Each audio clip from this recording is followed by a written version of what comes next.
देखो, इस तरह से फैक्ट्री में चाय पत्ती बनाई जाती है और ये हरी चाय पत्ती काली कैसे हो जाती है इसका खुलासा भी करेंगे। दोस्तों, चाय पत्ती को बनाने के लिए सबसे पहले नर्सरी में इनकी प्लैटिंग की जाती है। प्लैटिंग यानी कि इनके पौधों को तैयार किया जाता है। इन पौधों को तैयार करने के बाद वहीं दूसरी ओर किसान लोग अपने खेतों को अच्छी तरह से साफ कर लेते हैं और इसकी जुताई कर देते हैं, जिसके बाद इन खेतों में चाय की पत्ती के इन पौधों को लगा दिया जाता है और काफी ज्यादा देखरेख की जाती है। और कुछ दिनों के बाद इन चाय की पत्तियों के बीच में खरपतवार भी हो जाती है, जिसे इस मशीन के द्वारा अलग कर लिया जाता है। जैसे जैसे यह पौधे बड़े होते हैं वैसे वैसे इन पर कीड़े भी लगने लगते हैं, जिन्हें अलग करने के लिए इस तरह की स्प्रे मशीनों का उपयोग किया जाता है। जी हाँ, इन मशीनों से इन पौधों पर अच्छी तरह से स्प्रे कर दिए जाते हैं। 6 से 7 महीने के बाद इन पौधों की पत्तियां पूरी तरह से तैयार हो जाती हैं। आपको बता दें, इन पत्तियों को कई जगहों पर कई तरीकों से हार्वेस्ट किया जाता है। जैसा कि कई जगहों पर इनको वर्कर्स के द्वारा हार्वेस्ट कराया जाता है, लेकिन इस तरह से इन पत्तियों को हार्वेस्ट करने में काफी ज्यादा मेहनत और समय भी काफी ज्यादा लगता है। हालांकि इन पत्तियों को इन वर्कर्स के द्वारा वही जगह पर तोड़ा जाता है जहां पर इनकी खेती कम की जाती है, लेकिन फैक्ट्रीज में इनकी खेती बड़े पैमाने पर की जाती है। वहां पर इनको हार्वेस्ट करने के लिए इस तरह की मशीनों का इस्तेमाल किया जाता है। ये मशीन है बहुत ही जल्दी और फास्ट तरीके से चाय की पत्ती को अच्छी तरह से हार्वेस्ट कर लेती है। अब इन पत्तियों को ट्रॉली वगैरह में लोड करके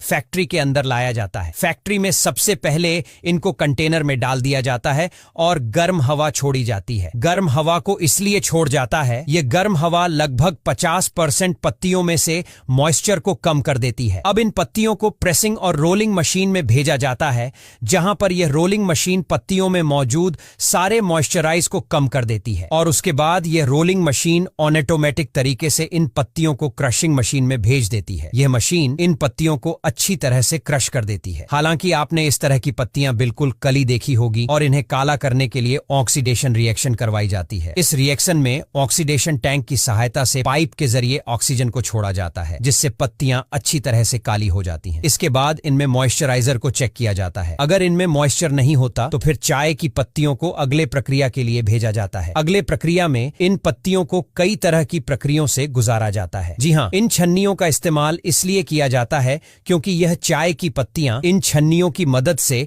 अलग अलग साइज में बट जाती हैं। इसके बाद इन्हें टेस्टिंग प्रोसेस के लिए आगे भेज दिया जाता है। जी हाँ, टेस्टिंग एरिया में यह वर्कर्स लोग अच्छी तरह से इनकी क्वालिटी को चेक करते हैं और साथ ही इनके स्वाद को भी चेक करते हैं। अगर इनमें कोई भी गड़बड़ी होती है तो फिर इस सारी की सारी पत्ती को रिजेक्ट कर दिया जाता है और अगर क्वालिटी ठीक होती है तो फिर इनको पैकिंग क्षेत्र में भेज दिया जाता है। इस सेक्शन में पत्तियों को ऑटोमेटिक मशीन के द्वारा अच्छी तरह से पैक कर दिया जाता है और पैक करने के बाद ट्रक्स वगैरह में लोड करके